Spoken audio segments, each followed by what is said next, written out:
where you've lost your home, but you would like to become a homeowner again. So basically what you have to do with that situation is that you have to say, think about, okay, where do we go from here? We need to take and look at exactly how to budget our money.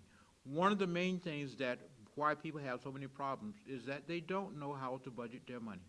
And one of the things that you have to be very honest with yourself when it comes to budgeting your money is that you need to put pencil to paper. Once you put pencil to paper, then it gives you some type of idea as to how you're exactly spending your money. One of the things that we do when we have people coming in and we're trying to help them learn how to budget their money is that we have them for one whole week put all of the receipts of anything that they have went out there and purchased. If you go to McDonald's, if you go to any of these fast food restaurants, anything that you have spent money on, you put it in a little bag and you bring it in, and we will sit down and we will go through all of those receipts and we will add this up and we will point out to you, was it necessary that you needed to stop and buy this? Was it necessary that you spent money for this here? These are the type of things that brings reality to the forefront to let you know exactly how you're spending your money. Now, once you learn how to budget your money, that will resolve a lot of your problems. One thing is that once you have lost your home to foreclosure, then what we can do is basically prepare you to become a homeowner again. What happens when it comes to foreclosure is that you will have where they have certain processes that they call pre-foreclosure short sales.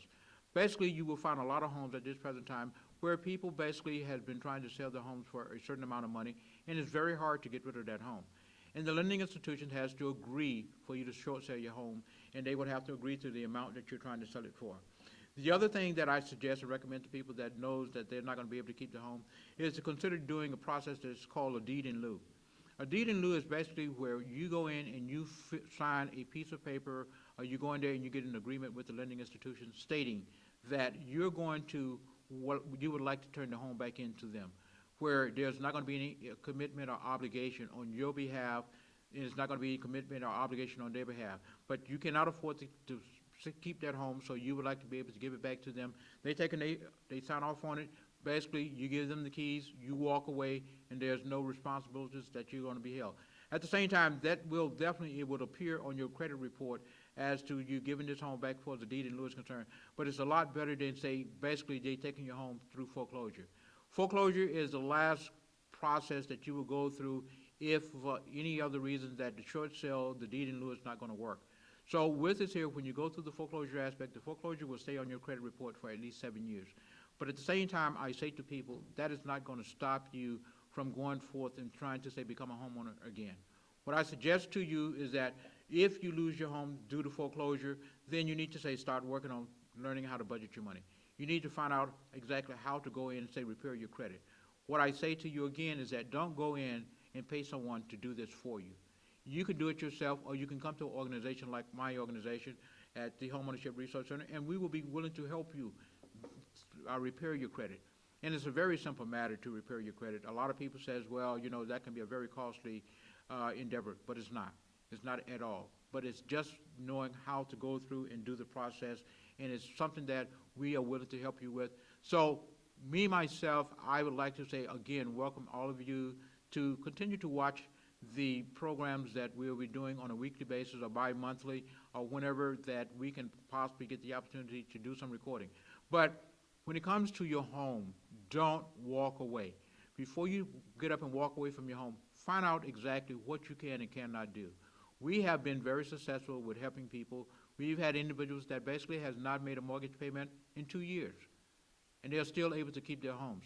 And at the same time, at this present time, there was a new law that just was passed by the Florida Supreme Court, which basically says that everyone that is staying in a home at this present time and they're going through some type of form of foreclosure, if they have already homesteaded their home, basically which means that you've gone to the tax assessor's office and you have filed for homestead exemption and everything, that you will have to be able to give them the opportunity to go through mediation.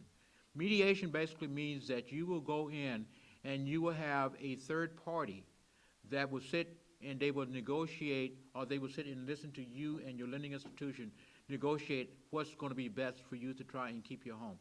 I'm not guaranteeing you that you will be able to keep your home if you're not able to, say, provide some type of means of income. But at the same time, it gives you the opportunity to possibly look at if there's anything available to you to be able to keep your home. So there's a lot of things that's available to assist people, but people have to educate themselves as to what they need to do in order to, say, maintain their homes. One thing that I will always say to anybody and everybody is that an educated consumer is the best consumer. Thank you.